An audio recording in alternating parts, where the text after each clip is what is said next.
Very good evening to all. So நேற்று வந்து ஸ்ட்ரக்சருக்கான important question பார்த்தோம். ப்ரீவியஸ் கொஷின் அப்புறம் டாப் மோஸ்ட் எக்ஸ்பெக்டட் கொஷின். இன்னைக்கு ஆர்சிசியில் பார்க்கலாம். ஸோ ஆர்சிசியில் வந்து ப்ரீவியஸ் இயர் கொஷின் அனலைஸ் பண்ணியிருக்கேன். அது இல்லாமல் என்ன கொஷின் வரலாம் அப்படின்ற ஒரு ப்ராபபிலிட்டியில் இம்பார்ட்டன்ட் கொஷினை நான் கொண்டு வந்திருக்கேன். ஸோ நேற்று சொன்ன மாதிரி ஜேடிஓக்கும் டிஎன்பிஎஸ்சி ஜேடிஓக்கும் எஸ்எஸ்சி ஜேஇக்கும் நம்ம வந்து எக்ஸ்க்ளூசிவாக கோர்ஸ் வந்து ஸ்டார்ட் பண்ணுறோம். ஸோ எப்போனா January 17. So next month January 17 we are starting the course exclusively for JDO and JE. So as I discussed yesterday, so நேற்று பேசின மாதிரி இந்த கோர்ஸ் வந்து பார்த்தீங்கன்னா ஆன்லைன், பட் ஆன்லைன்னா உங்கள் டவுட்ஸ் எல்லாமே வந்து அங்கேயே கிளியர் பண்ணுவோம். ஸோ ஆஃப்லைன்னாலும் இல்லை, we will clear all your doubts, okay, so that that will be helpful. சரியா? ஸோ இங்கே இருக்க as I said already, the faculty team is of having tremendous experience. So more than 10 years இருக்காங்க. They are having very tremendous experience. So அவங்க என்ன நடத்துகிறாங்களோ அது படிங்க, can clear the exam. Okay, so that is about the course. So course நீங்கள் join பண்ணோம் அப்படின்னா இந்த பேனரில் இருக்க நம்பருக்கு காண்டாக்ட் பண்ணுங்க. Okay, so please start your preparation from now. So எதையும் டிலே பண்ணாதீங்க. நோட்டிஃபிகேஷன் வந்ததுக்கப்புறம் படிக்க ஆரம்பிச்சிங்கன்னா கிளியர் பண்ண முடியாது. ஸோ ஆல்மோஸ்ட் ஒரு 6 months இருக்குது. இப்போத்துலேருந்தே படிங்க. Okay, so that is how it goes. So இப்போத்துலேருந்தே படிக்க ஆரம்பிச்சாதான் நீங்கள் என்ன பண்ணணும்னா you will have ample of time to revise. அதுக்கப்புறம் டெஸ்ட் எழுதி பார்க்க முடியும். ஸோ அதுக்கப்புறம் கரெக்ஷன்லாம் பண்ணணும். So once you join will help you. Okay, so that is about the course. So இப்போ இன்றைக்கி ஆர்சிசியில் எப்படி கொஷின் கேட்குறாங்க அப்படின்றத டிஎன்பிஎஸ்சி பொறுத்த வரைக்கும் அனலைஸ் பண்ணியிருக்கோம். ஸோ இப்போ எப்படி கேட்குறாங்கன்னு பார்த்தீங்கன்னா, இன்ட்ரடக்ஷன்லேருந்து 1 இல்லை 2 கேள்வி வருது. பீமில் singly, doubly reinforced, T beam, shear, torsion இதெல்லாம் சேர்த்து 4 to 5 கொஷின். Just imagine. அப்போ ஆர்சிசியில் இந்த ஒரு ஏரியா படிச்சிங்கனாலே எல்லா கொஷினும் அட்டன் பண்ணிடலாம். Only 1 area. இப்போ ஸ்லாப்லேருந்து ஒரு கொஷின், காலம்லேருந்து ஒரு கொஷின், ஃபூட்டிங் வந்து ஆப்ஷனல். ஸோ இதான் ஓவரால் வெயிட்டேஜ். அவ்வளோதான், மொத்த கொஷினே அவ்வளோதான். இதில் மேஜர் வெயிட்டேஜ் வந்து பீமுக்கு தான். பீமில் எல்லாமே singly reinforced, doubly reinforced, T beam, shear, torsion எல்லாமே படிக்கணும். So this is first weightage. அடுத்து இதுவும் கண்டிப்பாக வரும். இதுலேருந்து ஒரு 3 கொஷின். ஸோ அதை படிச்சிங்கன்னா ஆர்சிசி முடிஞ்சது. ஃபவுண்டேஷன் எப்போயாவது கேட்பாங்க. ஸோ இப்போ அதில் ஃபஸ்ட்டு ப்ரீவியஸ் இயர் கொஷின் என்ன கேட்டிருக்காங்கன்னு பார்க்கலாம். அதை பார்த்துட்டு நெக்ஸ்ட் வந்து என்ன இம்பார்ட்டன்ட் கொஷின்றது பார்ப்போம். ஸோ இப்போ ஆங்கரேஜ் வேல்யூ அப்படின்றாங்க. ஃபஸ்ட்டு ஆங்கரேஜ்னா என்னன்னு தெரிஞ்சுக்கலாம். ஆங்கரேஜ்னா இந்த மாதிரி ரெயின்ஃபோர்ஸ்மெண்ட்டை நான் அந்த மாதிரி இன்சர்ட் பண்ணுவேன். எதுக்குன்னா for to increase the bond. So அந்த ரெயின்ஃபோர்ஸ்மெண்ட்டுக்கு ஒரு பிடிப்பு இருக்கணும். அதனால் நான் இந்த மாதிரி ஆங்கரேஜ் கொடுப்பேன். பெண்ட் இல்லை ஹூக்கில் கொடுப்போம். ஸோ அப்போ ஆங்கரேஜ் வேல்யூ ஷால் பி ஒவ்வொரு 45 டிகிரி பெண்டுக்கும் ஆங்கரேஜ் வேல்யூ வந்து 4 டயா இன்க்ரீஸ் ஆகும். 4 டயா இன்க்ரீஸ் ஆகும். ஸோ அப்போ 90 டிகிரிக்கு எவ்வளோ?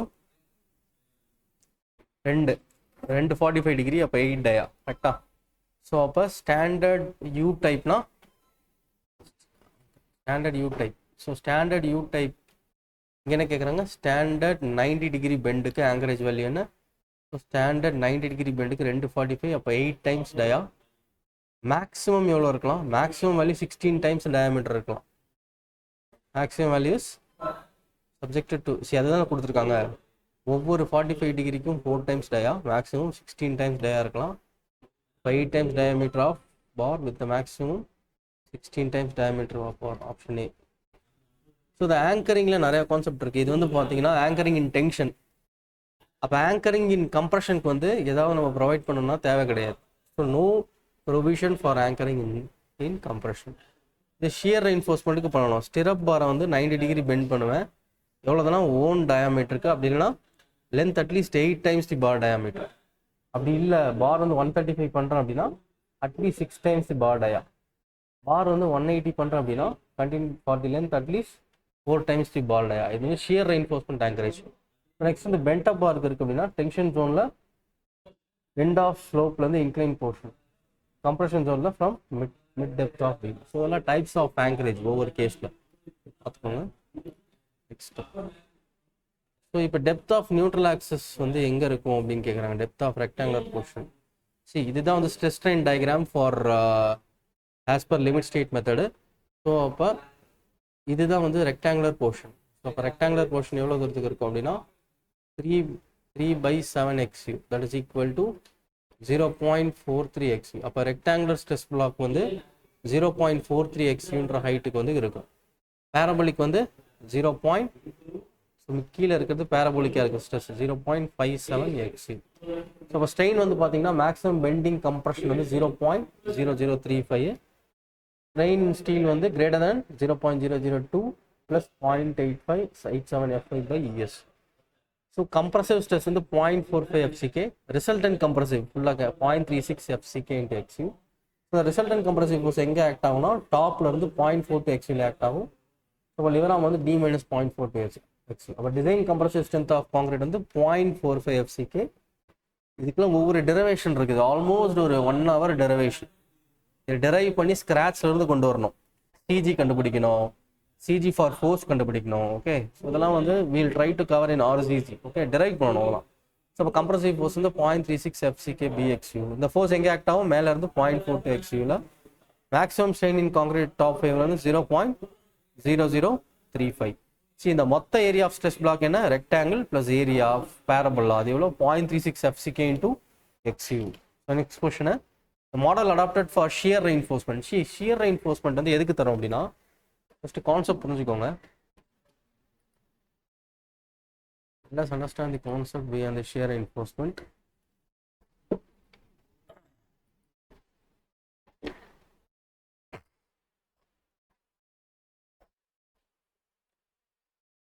இப்போ ஷியர்னால என்ன கிராக் டெவலப் ஆகணும்? Diagonal tension crack. So diagonal tension கிராக்கை நம்ம அரெஸ்ட் பண்ணுறதுக்கு ஸ்டிரப் வந்து நான் இப்படி பிளேஸ் பண்ணுறேன். இப்படி நான் பிளேஸ் பண்ணுறதுனால என்ன ஆகும் அப்படின்னா, இங்கே வந்து ஒரு டயகனல் கம்ப்ரெஷன் வந்து டெவலப் ஆகும். அந்த டயகனல் கம்ப்ரெஷன் என்ன பண்ணுன்னா, டயகனல் கம்ப்ரெஷன் வந்து இந்த டயகனல் டென்ஷன் கிராக்கை கேன்சல் பண்ணிடும். ஸோ இது வந்து இந்த கார்டு மாதிரி ஆக்ட் ஆகும், டயகனல் மெம்பர் மாதிரி ஆக்ட் ஆகும். ஸோ அதுதான் வந்து லேட்டிஸ் கிடர் எஃபெக்ட்னு சொல்லுவேன். So what is answer? Something like this. இது வந்து கம்ப்ரெஷன். இது என்ன பண்ணும்? அந்த டயகனல் டென்ஷன் கிராக்கை அரெஸ்ட் பண்ணும். What is the model? அப்போ modified compression field.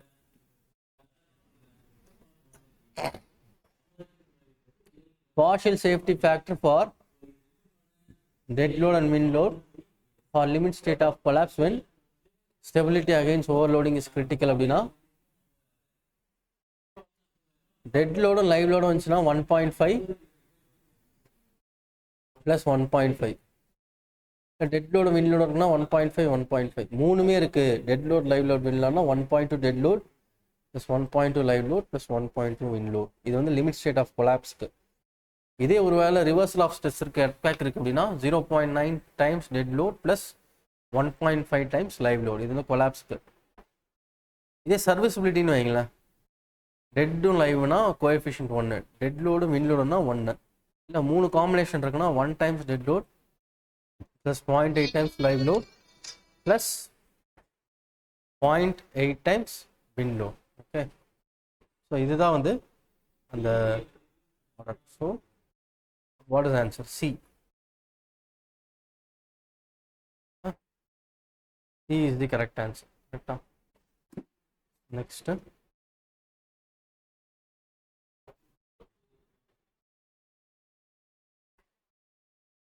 to avoid brittle failure on upper limit on tau z is imposed by the courts. Okay. Large shear force in the beam will result in compressive stress that may cause crushing of thick concrete.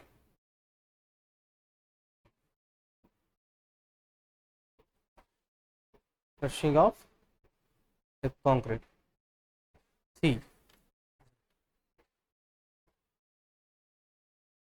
beam இருக்குன்னு வைங்களேன், அதுலேருந்து transfer ஆக shear force வந்து ரொம்ப அதிகமாக இருக்குன்னா இது என்ன பண்ணணும்னா இங்கே வந்து கம்ப்ரெஷன் ப்ரொடியூஸ் பண்ணும். ஸோ இந்த கம்ப்ரெஷன்னால என்ன ஆகும்னா பிரிட்டில் ஃபெயிலியர் வரும். எஸ், ஆப்வியஸ்லி பிரிட்டில் ஃபெயிலியர் வரும்.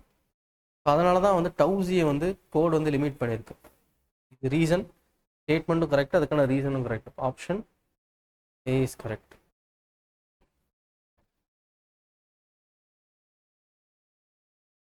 So square slab panel is supported on only 2 parallel sides. So இப்போ 2 சைடில் பண்ணோம் அப்படின்னா ஒன் வே ஸ்லாப். Ly/Lx வந்து greater than 2னா one way slab. Main reinforcement shortest ஸ்பேனில் கொடுக்கணும். ஆக்சுவல் டெஃபினிஷன் இதுதான். ஒன் வே ஸ்லாப்னா மெயின் ரெயின்ஃபோர்ஸ்மெண்ட் பொறுத்து தான் சொல்லணும். ஷார்ட்டஸ்ட் ஸ்பேனில் கொடுத்தோம்னா மெயின் ரெயின்ஃபோர்ஸ்மெண்ட்டு, அப்போ டிஸ்ட்ரிபியூஷன் ரெயின்ஃபோர்ஸ்மெண்ட் லாங்கர் ஸ்பேனில் கொடுக்கும். ஸோ மெயின் ரெயின்ஃபோர்ஸ்மெண்ட் ஷார்ட்டர் ஸ்பேனால் மொமெண்ட் எங்கே டெவலப் ஆகும்? In shorter span direction. So அப்போ one way slab. Side face reinforcement கேட்குறாங்க. எப்போ should not exceed 0.1%. Side face ரெயின்ஃபோர்ஸ்மெண்ட்டுக்கு 2 கிரைட்டீரியா இருக்குது. ஒன்று வந்து பீம் வந்து 450 mm இருக்குன்னு வைங்களேன். 450 mm டெப்த் இருக்குது. ஸோ இதில் வந்து டார்ஷன் இருக்குது. ஓகே, இதுக்கு டார்ஷன் இருக்குன்னா அப்போ சைட் ஃபேஸ் ரெயின்ஃபோர்ஸ்மெண்ட் கொடுக்கணும். இல்லை டெப்த் ஆஃப் பீம் வந்து 750 mm இருக்குது. ஓகே, 750 mm இருக்குது. ஸோ அப்போ டார்ஷன் இல்லைனாலும் நம்ம என்ன பண்ணோம்னா சைட் ஃபேஸ் ரெயின்ஃபோர்ஸ்மெண்ட் கொடுக்கணும். எவ்வளோ அப்படின்னா 0.1% of web area. So what is the value? 0.1% of web area C. So ultimate strain in concrete in bending எவ்வளோ? 0.0035. 3 கேஸ் இருக்கு. பெண்டிங் கம்ப்ரெஷன்னா 0.0035. டைரக்ட் கம்ப்ரெஷன் காலம்ல 0.002. இல்லை எக்ஸென்ட்ரிக் காலமாக இருக்குன்னா கம்ப்ரெஷனும் இருக்குது பெண்டிங்கும் இருக்குன்னா 0.0035 minus 0.75 times the strain at least compressed fiber. மொத்தமே 3 கேஸ் தான். இது இல்லாமல் ஷ்ரிங்கேஜ் ஒன்று வரும், நம்ம தனியாக பார்க்கலாம். Least compressed fibre. ஸோ இது வந்து பீமில் பெண்டிங் கம்ப்ரெஷன், இது காலமில் டைரக்ட் கம்ப்ரெஷன், இது காலமில் பெண்டிங் அண்ட் கம்ப்ரெஷன். இப்போ ஸ்ட்ரெயின் வந்து டென்சைல் ஸ்டீலின் காலம் வந்து கிரேட்டராக இருக்குன்னா ஆப்வியஸாக டென்ஷன் கண்ட்ரோல்டு டக்டைல் ஃபெயிலியர். நம்ம வைக்கிற ஸ்ட்ரெயின் எல்லாமே டக்டைல் ஃபெயிலியருக்கு தான் இருக்கும். பிரிட்டல் ஃபெயிலியர் எந்த இடத்துலையுமே அலோவ் பண்ணக்கூடாது, அது ஒன்று தெரிஞ்சுக்கோங்க. கொஷனில் பிரிட்டல் ஃபெயிலியர் அப்படின்னு சொல்கிறாங்கனாலே that is avoided in RCC. That is of the RCC code is design. Next question, transverse reinforcement to be provided at top of the slab over the full width. So அப்போ transverse T beam இருக்குன்னு வைங்களேன். So இதுதான் D பீம்னு வச்சுக்கலாம். So அப்போ அந்த D பீமில் transverse reinforcement வந்து எவ்வளோ provide பண்ணோம் அப்படின்னா 60% of main reinforcement. 60% of main reinforcement provide பண்ணணும். ஸோ அது ஒன்று. அது இல்லாமல் டி பீமுக்கு எஃபெக்டிவ் வித் ஆஃப் ஃப்ளாஞ்ச் வந்து கேட்பாங்க. ஓகேவா? So number of T beam இருக்குன்னா BF plus L0/6 plus 6 times depth of flange. Okay, number of L beam இருக்குன்னா BF plus L0/3 plus 3 times depth of flange வரும். So இது வந்து we'll revise this, we'll review this. Okay, but this is correct. Isolated T beam க்கு BW plus L0/B plus 4. L beam க்கு BW plus 0.5 into L0 divided by L0/B plus 4. Okay, so that is about this. So மறுபடியும் repeat ஆகும். ஒன்று இது கேட்பாங்க, அப்படி இல்லைன்னா இந்த டிரான்ஸ்வர்ஸ் ரெயின்ஃபோர்ஸ்மெண்ட் கேட்பாங்க. ஸோ இது கோட்லேயே இருக்குது, பார்த்துக்கோங்க. ஸோ இந்த bending moment at a section changes with sign. So அப்போ பெண்டிங் மூமெண்ட் வந்து சைன் வந்து சேஞ்ச் பண்ணுதுன்னு வைங்களேன். Span of continuous beam with moving load, type of reinforcement. See நார்மலாக ரெயின்ஃபோர்ஸ்மெண்ட் வந்து நாம் கீழே தான் கொடுப்பேன், டென்ஷன் சைடில் தான் கொடுப்பேன். ஸோ பெண்டிங் மூமெண்ட் மாறுதுன்னா என்ன ஆகுது, இந்த இடத்துல டென்ஷன் டெவலப் ஆகுதுன்னு அர்த்தம் மேலே கம்ப்ரெஷனில். அப்போ நம்ம என்ன பண்ணணும், அந்த இடத்துல எங்கே மாறுதோ அந்த இடத்துல நம்ம என்ன பண்ணிடணும், கம்ப்ரெஷன் ரெயின்ஃபோர்ஸ்மெண்ட் கொடுக்கணும். Normally will provide reinforcement at bottom. எங்கெல்லாம் டென்ஷன் டாப் ஹாக் ஆகுதோ அங்கே மட்டும் தான் கம்ப்ரெஷன் ரெயின்ஃபோர்ஸ்மெண்ட் கொடுப்போம். ஸோ பெண்டிங் மூமெண்ட் மாறுதுன்னு சொல்கிறாங்க, அப்போனா பாசிட்டிவ்லேருந்து நெகட்டிவாக மாறுது, அதாவது சாகிங்லேருந்து ஹாகிங்காக மாறுது. அப்போ நம்ம என்ன ரெயின்ஃபோர்ஸ்மெண்ட் கொடுக்கணும்னா கம்ப்ரெஷன் ரெயின்ஃபோர்ஸ்மெண்ட் கொடுக்கணும். Critical section for punching shear. ஒவ்வொன்றுத்துக்கும் கிரிட்டிக்கல் செக்ஷன் வந்து சொல்லியிருக்கேன். ஸோ ஃபர்ஸ்ட் இந்த பெண்டிங் மூமெண்ட் அப்படின்னா ஃபேஸ் ஆஃப் காலம். சரியா? ஸோ ஃபேஸ் ஆஃப் காலமில் face of column will act like cantilever. So இந்த மாதிரி ஆக்ட் ஆகும். ஸோ வந்து ஃபிக்ஸ்டு. ஸோ இங்கேருந்து சாயில் ப்ரெஷர் இப்படி ஆக்ட் ஆகும். ஸோ கேண்டிலீவரில் மேக்ஸிமம் மொமெண்ட்டு ஃபிக்ஸ்டு எண்டில் இருக்கும். அதே மாதிரி பெண்டிங் மூமெண்ட்டும் அட் ஃபேஸ் ஆஃப் காலம். இல்லை டூ வே ஷியர் அப்படின்னா at section D/2 from the face of column. Face of காலம்லேருந்து D/2ன்ற செக்ஷனில் பஞ்ச் ஆகும். இல்லை ஒன் வே ஷியர் அப்படின்னா section D from face of column. Okay, D from face of column, development லென்த்லாம் at face of column. So இப்போ punching ஷியருக்கு d/2 from face of column. சரி, எது வந்து சடனாக ஃபெயில் ஆகும்? கடஸ்ட்ரோஃபிக் ஃபெயிலியர்னா பிரிட்டில் ஃபெயிலியர், சடன் ஃபெயிலியர். சடனாக எது ஃபெயில் ஆகும் அப்படின்னா ஓவர் ரெயின்ஃபோர்ஸ்டு செக்ஷன் தான் வந்து ஸ்டீல் நிறையா கொடுப்பேன். அப்போ ஸ்டீல் ஃபெயில் ஆகாது, காங்கிரீட் தான் ஃபெயில் ஆகும். இது வந்து ஐஎஸ் கூட வந்து பர்மிட் பண்ணலை. IS 456/2000 வந்து ஓவர் ரெயின்ஃபோர்ஸ் செக்ஷன் வந்து அலோவ் பண்ணலை. ஏன் அப்படின்னா over reinforce section for example இப்போ 100% ஸ்டீல் தரேன், நான் 200% இன்க்ரீஸ் பண்ணுறேன்னு வைங்களேன். ஃபார் எக்ஸாம்பிள் 1000 mm² கொடுக்குறேன், நான் ஓவர் ரெயின்ஃபோர்ஸ்னால 2000 mm² கொடுக்குறேன் அப்படின்னா இதுக்கு மொமெண்ட் ஆஃப் ரெசிஸ்டன்ஸோட டிஃப்ரென்ஸ் வந்து பார்த்தீங்கன்னா இங்கே 100 kN வருதுன்னா இந்த இடத்துல வெறும் 25% தான் இன்க்ரீஸ் ஆகும். அப்போ மொமெண்ட் 25% இன்க்ரீசஸ் ஆகிறதுக்கு நான் 2 மடங்கு ஸ்டீல் யூஸ் பண்ணுறேன். This is very very costly, எக்கனாமியும் கிடையாது. ஸோ அதனால் ஐஎஸ் கோட் என்ன சொல்லுதுன்னா நீங்கள் வந்து ஓவர் ரெயின்ஃபோர்ஸ் செக்ஷன் எல்லாத்தையுமே பேலன்ஸ் செக்ஷனாக டிசைன் பண்ணுங்கள். So it is not allowing over reinforce section. அப்போ ஓவர் ரெயின்ஃபோர்ஸ்ட் எல்லாத்தையுமே நம்ம பேலன்ஸ் செக்ஷனாக தான் டிசைன் பண்ணணும். That is what IS code is saying. So அப்போ சடன் ஃபெயிலியருக்கு ரீசன் என்ன? Again that will lead to what, ஒரு சடன் ஃபெயிலியரை கொண்டு வரும். அப்போ நம்ம டிசைன் பண்ணுறப்ப அண்டர் ரெயின்ஃபோர்ஸ்டாக தான் டிசைன் பண்ணணும். ஏன்னா அங்கே தான் வந்து ஸ்டீல் ஃபெயில் ஆகும். ஸ்டீல் ஃபெயில் ஆச்சுன்னா நமக்கு டைம் இருக்கும், நம்ம அந்த டைமில் எஸ்கேப் ஆகலாம். இப்போ ஸ்டீல் வந்து ஈல்ட் ஆகி ஃபெயில் ஆகும். அப்போ this is preferred, this is not preferred. So brittle ஃபெயிலியருக்கு ரீசன் வந்து ஓவர் ரெயின்ஃபோர்ஸ்ட் செக்ஷன். இங்கே பாருங்கள், ஸோ ஸ்டீல் ஈல்ட் ஆகும் அண்டர் ரெயின்ஃபோர்ஸ்டில், ஓவர் ரெயின்ஃபோர்ஸ்டில் காங்கிரீட் ஈல்ட் ஆகும். இதில் ரெயின்ஃபோர்ஸ்மெண்ட் கம்மியாக இருக்கும், பேலன்ஸ்டோட ரெயின்ஃபோர்ஸ்மெண்ட் அதிகமாக இருக்கும். இதில் வந்து primary tension failure, primary compression failure, இது டக்டைல், இது பிரிட்டில் ஃபெயிலியர். நியூட்ரல் ஆக்சஸ் வந்து லிமிட்டிங் நியூட்ரல் ஆக்சஸோட கம்மியாக இருக்கும், இங்கே அதிகமாக இருக்கும். ஸ்ட்ரெயின் இன் ஸ்டீல் வந்து கிரேட்டராக இருக்கும், ஸ்ட்ரெயின் இன் ஸ்டீல் லெஸராக இருக்கும். இங்கே செக்ஷன் பெருசாக இருக்கும், செக்ஷன் சின்னதாக இருக்கும். டிஃப்ளெக்ஷன் இங்கே அதிகமாக இருக்கும், இங்கே கம்மியாக இருக்கும். மொமெண்ட் ஆஃப் ரெசிஸ்டன்ஸ் கொஞ்சம் கம்மியாக இருக்கும், இங்கே அதிகமாக இருக்கும். ஓகே, ஸோ இதுதான் வந்து இந்த அண்டர் ரெயின்ஃபோர்ஸ்க்கும் ஓவர் ரெயின்ஃபோர்ஸ்க்கும் உள்ள டிஃப்ரென்ஸு. டிஸ்ட்ரிபியூஷன் ஸ்டீல் எவ்வளோ அப்படின்னு கேட்குறாங்க.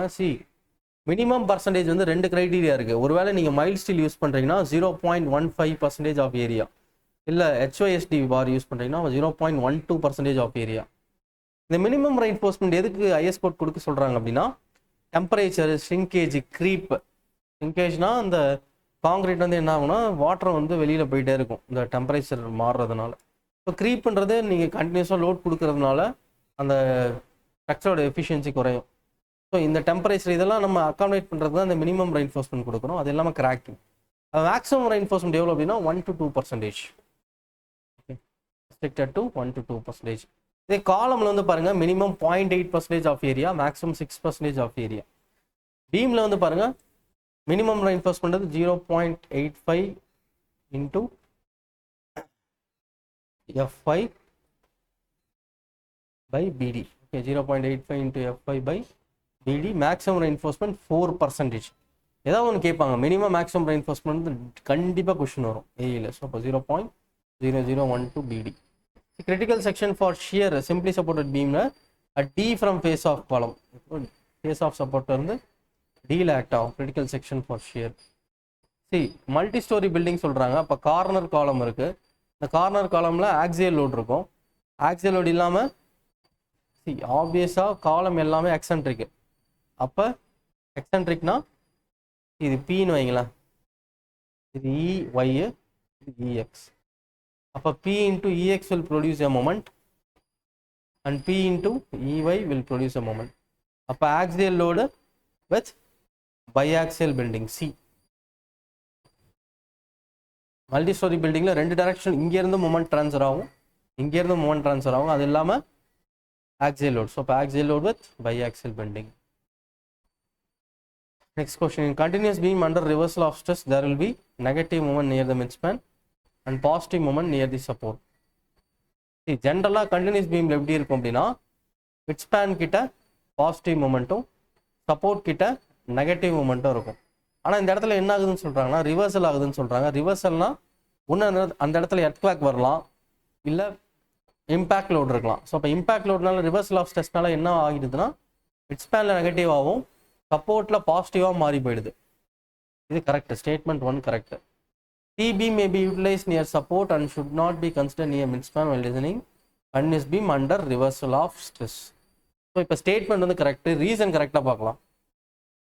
இதுக்கு நமக்கு ஒரு சின்ன கான்செப்ட் தெரியணும். ஸோ என்ன அப்படின்றத சொல்கிறேன்.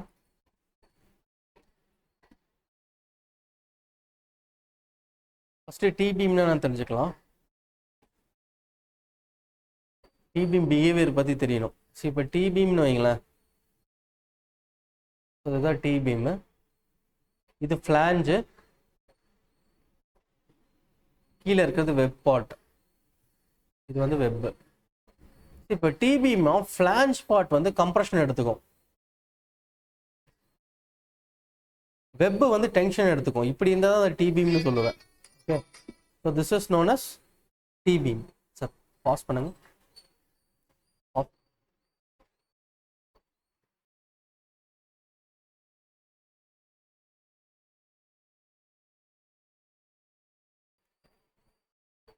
இந்த ஃப்ளாஞ்ச் வந்து கம்ப்ரெஷன் போகும், வெப் வந்து டென்ஷன் எடுத்துக்கும். ஓகே, ஸோ இப்படி இருந்தால் தான் வந்து அது டிபீம். ஸோ இங்கே ரிவர்சல் ஸ்ட்ரெஸ்ஸில் என்ன ஆகிடுது அப்படின்னா, நம்ம ஜென்ரலாக என்ன பண்ணுவோம்னா, ஒரு கண்டினியூஸ் பீம் இருக்குன்னா மிட் ஸ்பேனில் அதை டிபீமாக டிசைன் பண்ணுவேன். அப்போ டிபீம்னா பாட்டமில் என்ன இருக்கணும், கண்டிப்பாக டென்ஷன் இருக்கணும். ஓகே, அப்போ சப்போர்ட்டில் என்ன ஆகிடுது, சப்போர்ட்டில் டாப்பில் டென்ஷன் இருக்குது. அப்போ டிபீமில் சென்டரில் டிபீம் டிசைன் ஆகும், சப்போர்ட்டில் ரெக்டாங்குலர் பீம் டிசைனும் பண்ணுவோம். ஏன் ரெக்டாங்குலர் பீம் டிசைன்னா, tension at top. Okay, tension at top. இதுவே வந்து ரிவர்சல் ஆஃப் ஸ்ட்ரெஸ்னா என்ன ஆகுது, சப்போர்ட்டில் டென்ஷன் வந்து பாட்டம்லையும், மிட் ஸ்பேனில் டென்ஷன் வந்து டாப்லையும் ட்ரான்ஸ்ஃபர் ஆகிடுது. அப்போ நம்ம என்ன பண்ண முடியாது, சென்டரில் இங்கே டிபீம் டிசைன் பண்ண முடியாது. ஸோ அதை தான் அங்கே சொல்லியிருக்காங்க, டிபீம் நியர் தி சப்போர்ட்ஸில் தான் பண்ண முடியும். ஏன்னா டென்ஷன் அட் பாட்டம் இருக்கணும். அப்போ டிபீம் வந்து ரிவர்சல் ஆஃப் ஸ்ட்ரெஸ்ஸில் சப்போர்ட்டில் பண்ணுவோம் மாற்றி, சென்டரில் ரெக்டாங்குலர் பீம் டிசைன். அப்போ ரீசன் கரெக்டு, அசெஷனும் correct. Both A and R is true and R is the correct explanation of A. So according to Grass Rankine, the Marcus, the ratio of Wx to Wy is proportional to Ly by Lx the whole power 4. Option A. So next 19. The minimum and maximum percentage of longitudinal reinforcement in column is 0.8 and 6%. 0.8 and 6%. Next, L by D ratio வந்து பார்த்தீங்கன்னா 7 கேண்டிலீவருக்கு. So 10 metre வரைக்கும் cantilever ஸ்லாபுக்கு span by depth ratio வந்து 7 for cantilever, simply சப்போர்ட்டருக்கு 20, கண்டினியூஸ்க்கு 26. இதுவே 10 மீட்டருக்கு மேலே போயிடுச்சுன்னா இன்டூ 10 பை ஸ்பேன். இதே 2-வே ஸ்லாப் இருக்குன்னு வைங்களேன், 2-வே ஸ்லாபு லோடு வந்து less than 3 kilo pascal up to 3.5 metre அப்படின்னா 2-வே ஸ்லாபாக இருக்கணும், 3.5 மீட்டர் வரைக்கும் தான் இருக்கணும், லோடிங் வந்து 3 கிலோ பாஸ்கல் தான் இருக்கணும். அப்படி இருந்ததுன்னா mild steel, okay, span by depth ratio for simply supported slab 35 for continuous slab 40. இது வந்து 2-வே ஸ்லாபு, மறுபடியும் சொல்கிறேன், 2-வே ஸ்லாபு ஸ்பேன் 3.5 மீட்டர் வரைக்கும் தான் இருக்கணும், லோடிங் 3 கிலோ பாஸ்கல் தான். ஸோ மைல் ஸ்டீலுக்கு சிம்பிளி சப்போர்ட்டட்னா L by D வந்து 35, கண்டினியூஸ் ஸ்லாப்க்கு 40. இதுவே வந்து HYSD பார் யூஸ் பண்ணுறோன்னா 28, 32. டிசைன் லோடு அப்படின்றது ரெண்டு சேஃப்டி ஃபேக்டர் இருக்குது. ஒன்று வந்து லோடுக்கு சேஃப்டி ஃபேக்டர், மெட்டீரியலுக்கு சேஃப்டி ஃபேக்டர் இருக்குது. லோடு வந்து எப்போதும் நான் இன்க்ரீஸ் பண்ணி பண்ணுவேன், ஸோ மல்டிப்ளை பண்ணுவேன், மெட்டீரியல்லாம் டிவைட் பண்ணுவோம். So characteristic load into partial safety factor. So இதுதான் வந்து ஸ்டாட்டிஸ்டிக்ஸ் கர்வு. இது வந்து பார்த்தீங்கன்னா 95% வந்து ஃபெயில் ஆகாது இந்த கேரக்டரிஸ்டிக்ஸ் லோடு. ஸோ அடுத்து வந்து diameter of longitudinal reinforcement shall not be less than 12 mm. So a main longitudinal reinforcement used in the column shall not be less than 12 mm in diameter. So minimum number of reinforcement வந்து எவ்வளோ கொடுப்போம் அப்படின்னா, first இது கேட்பாங்க, this is very important. அப்போ main bar வந்து எவ்வளோ இருக்கக்கூடாது, 12 mm கீழே இருக்கக்கூடாது. ரெக்டாங்குலர் காலமில் 4 பார், சர்க்குலரில் 6. இப்போ minimum area of reinforcement 0.8%, should not be more than 6%.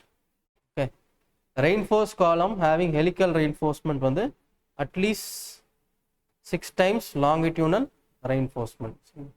Spacing வந்து 300 mm. இதுலேருந்து ஏதாவது ஒரு கொஸ்டின் கேட்பாங்க. Option A is correct. Next flat slab இருக்கு. ஃப்ளாட் ஸ்லாப்ல எப்படி பிரியும் அப்படின்னா negative design moment 65%, positive moment 35%. அப்போ நெகட்டிவ் டிசைன் மூமெண்ட் வந்து 65%, 0.65. Slab supported by column without beam நம்ம ஃப்ளாட் ஸ்லாப் அப்படின்னு சொல்லுவோம். ஸோ ஃப்ளாட் ஸ்லாப் இந்த சிஎம்பிடிலாம் ஃப்ளாட் ஸ்லாப் தான் யூஸ் பண்ணுறாங்க. எங்கெல்லாம் வந்து ஸ்லாபோட ஸ்பேன் அதிகமாக இருக்கோ அங்கே வந்து நம்ம ஃப்ளாட் ஸ்லாப் யூஸ் பண்ணுவோம். The method in which permissible stresses are kept well below the மெட்டீரியல்னா ஒர்க்கிங் ஸ்ட்ரெஸ்ல தான் நான் என்ன பண்ணுவேன்னா அந்த மெட்டீரியலை ஃபுல்லாக ஸ்ட்ரெஸ் பண்ண மாட்டேன்.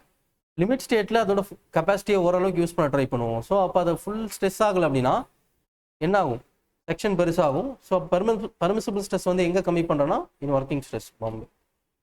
ஸோ நெக்ஸ்ட் ஸோ பாருங்க ஒர்க்கிங் ஸ்ட்ரெஸ்ல பெர்மிசிபிள் ஸ்ட்ரெஸ் வந்து கெப்ட் பிலோ, இதில் ஸ்ட்ரெஸ் பியாண்ட் எலாஸ்டிக் லிமிட். இப்போ டோட்டல் கம்ப்ரசிவ் ஃபோர்ஸ் எவ்வளோ பார்த்தோம், 0.36 FCK into B into x. C development length எவ்வளோன்னு பார்த்தீங்கன்னா 1.3 into M1 by V plus L0. C நார்மலாக MU by V plus L0 தான் development length. ஒருவேளை சப்போர்ட்டில் இருக்குன்னு வைங்களேன், சப்போர்ட்டில் இருக்குது அப்படின்னா நியர் சப்போர்ட் ரீஜியன் என்ன ஆகுனா கம்ப்ரெஷன் வந்து அதிகமாக இருக்கும். அந்த கம்ப்ரெஷன் வந்து அதிகமாக இருக்கிறதுனால ஐஎஸ்பி என்ன சொல்லுதுன்னா சப்போர்ட் கிட்ட கொஞ்சம் கம்ப்ரெஷன் கன்ஃபைன்டு கம்ப்ரெஷன் இருக்கிறதுனால 30% இது இன்க்ரீஸ் பண்ணிக்கோங்க. ஸோ அப்போ 1.3 வரும், அதனால தான். ஸோ அப்போ A. So next effective width of isolated T beam. So what is the value, L0 by B plus 4 into 4 plus BW. Maximum tension compression reinforcement value 4% of gross area. அப்போ 4/100 of B into B. That is equal to 15, 6000 mm square. So next, so 4%. So limit state படி partial safety factor for steel வந்து 1.15, காங்கிரீட்டுக்கு 1.5. சரி நான் ஏற்கனவே சொன்ன மாதிரி partial safety factor ரெண்டுத்துக்குமே இருக்குது, லோடுக்கும் இருக்குது மெட்டீரியலுக்கும் இருக்குது. லோடுக்குனா we will multiply, we will increase the load and design. மெட்டீரியல்னா we will divide the partial safety factor. That is a concept. Next C ஒருவேளை டவ் வி வந்து டவ் சி விட கம்மியாக இருக்குது, இது வந்து அப்ளை பண்ணுற ஷியர் ஃபோர்ஸ், இது வந்து கெப்பாசிட்டி. அந்த காங்கிரீட் வந்து எவ்வளோ ஷியர் தாங்கும் அப்படின்றது டவ் சி, டவ் வின்றது டெவலப் ஆகிற ஸ்ட்ரெஸ். ஸோ டவ் சி விட கம்மியாக இருந்ததுன்னா மினிமம் ஷியர் என்ஃபோர்ஸ்மெண்ட் தரணும். இல்லை அப்ளை பண்ணுற ஷியர் ஃபோர்ஸ் வந்து கெப்பாசிட்டியோட அதிகமாக இருக்குன்னா what we should do, we should design the shear force 2, 3. Next tau V is greater than tau C மேக்ஸ்னா டவ் சி மேக்ஸோட அதிகமாகிடுச்சுன்னா நம்ம ரீடிசைன் பண்ணணும். Next tau is less than half of tau C மேக்ஸ்னா ideal condition for solid slab B. Okay, so minimum stirrup எவ்வளோனா ASV by BSV is greater than or equal to 0.4 by 0.87 into FY. Next square காலம் கொடுத்துருக்காங்க. So 4 bar கொடுத்துருக்காங்க, 25 mm dia and 4 bars of 16 mm dia. Transverse steel என்ன அப்படின்னா see இப்போ transverse steel வந்து maximum dia by 4. Okay, maximum dia by 4 அதுதான் வந்து tie diameter. அப்போ 2 டயா இருக்குது, 25 இருக்குது, 16 இருக்குது. மேக்ஸிமம் டயா அது 25 தான் எடுக்கணும். மேக்ஸிமம் பை 4 அப்படின்னா அப்ராக்சிமேட்டாக எவ்வளோ 6.25. 6.25 இது ஃபஸ்ட்டு கண்டிஷன். அப்படி இல்லைன்னா 6 mm இது வந்து டையோட டயாமீட்டர். ஸோ டையோட டயாமீட்டருக்கு 2 கேஸ் இருக்குது, maximum dia by 4 or 6 mm, whichever is greater. Okay, whichever is greater. அப்போ இது greater 8 mm சரியா. So take 8 mm. ஸோ அப்போ அப்ராக்சிமேட்டாக 8 mm எடுத்துக்கோங்க. அப்போ டையோட டயா வந்து 8 mm. ஸ்பேசிங் வந்து லீஸ்ட் லேட்ரல் டைமென்ஷன் அது 350. 16 times dia of minimumனா 16 into 16 256 or 300 mm, whichever is lesser. So which is lesser 250 mm. அப்போ டயாமீட்டர்னா 8 mm. டயாமீட்டருக்கு என்ன கண்டிஷனு, மேக்ஸிமம் டயா பை 4. டையோட டயாமீட்டருக்கு maximum dia by 4 or 6 mm, whichever is what, whichever is greater. Spacing வந்து 3 condition, least lateral dimension, 16 times minimum dia. இங்கே maximum எடுப்பேன், இங்கே minimum எடுப்பேன் 300. இது 3ல் இது கம்மியாக இருக்கும். ஸோ அப்போ இது கம்மியாக இருக்குது 250 mm. அப்போ என்ன பண்ணலாம், 8 mm diameter tie at 250 mm centre to centre. Option A. Circular column with helical reinforcement வந்து 1.05 5% வந்து இன்க்ரீஸ் ஆகும். Okay,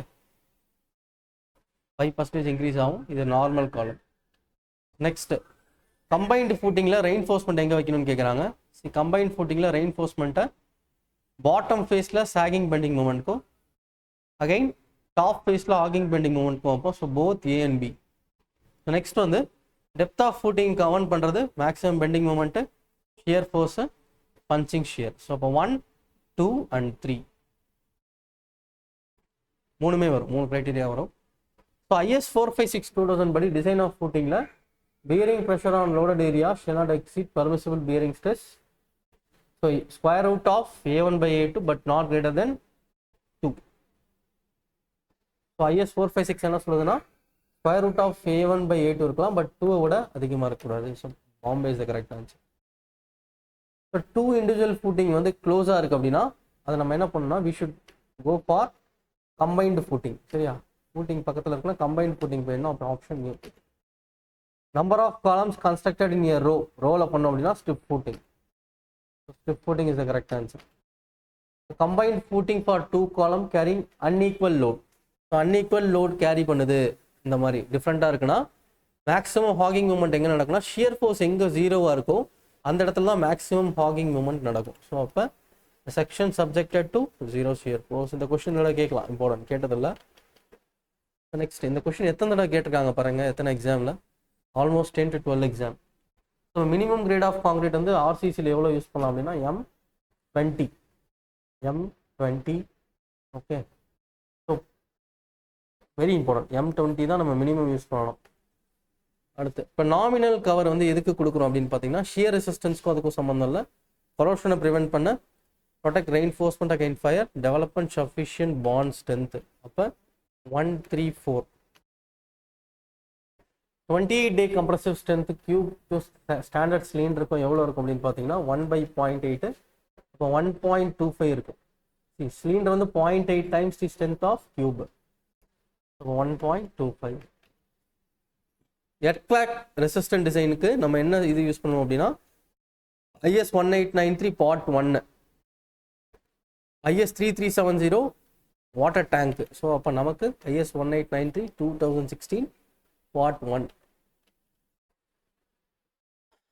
See, as per earthquake படி minimum grade வந்து shall be M20 but M25 for 15 metre மேலே இருக்கணும் 3, 4, 5 ஜோனுக்கு. எர்த்குவேக்கில் இருக்க எர்த்குவேக் seismic analysis வந்து கொஸ்டின் வரும். seismic analysisக்கு தனியாக வீடியோ வந்து பப்ளிஷ் பண்ணுவோம். seismic analysis, water tank, retaining வாலுக்கு தனியாக கொஸ்டின்ஸ் வந்து போடுறேன். சரியா, அப்போ இதுக்கு வந்து ஜஸ்ட் பேசிக் 15 மீட்டர் ஹைட்டுக்கு Zone 3, Zone 4 and Zone 5B. Next 43. Minimum number of concrete cube வந்து எவ்வளோ இருக்கணும் அப்படின்னா 1 to 5க்கு 1 sample 8 cube, 60 15க்கு 2 sample. ஒரு சாம்பிள்னா 8, அப்போ 2னா 16, 16 to 30க்கு 3 sample, அப்போ 24 cube, 31 to 50க்கு 4 sample 32 cube, 51 above 4 1 plus sample for 50 meter cube. அப்போ 5 meter cube. What is the answer? Option A 1. Next NDT கேட்குறாங்க. Radio activity test வந்து எதுக்கு அப்படின்னா to measure density and thickness of concrete. Next magnetic method வந்து depth of reinforcement கவரை measure பண்ணுறதுக்கு, neutron activation analysis வந்து water content analyse பண்ணுறதுக்கு, neutron scattering வந்து டு டிட்டர்மைன் மாய்ஸ்சர் கண்டென்ட். அப்போ ஏ. வாட்டர் சிமெண்ட் ரேஷியோ வந்து அண்டர் வாட்டர் கான்கிரீட்டிங்கில் 0.5 தாண்டக்கூடாது. வெரி இம்பார்ட்டன்ட் கொஸ்டின், இதுவும் கேட்கலாம், கேட்டதில்ல. ப்ரிலிமினரி டெஸ்ட் வந்து எந்த டைப் ஆஃப் கான்கிரீட் பண்ணணும்னா கண்ட்ரோல்டு கான்கிரீட்டுக்கு தான் நம்ம ப்ரிலிமினரி டெஸ்ட் வந்து பண்ணணும். Okay, will do the preliminary test for controlled concrete.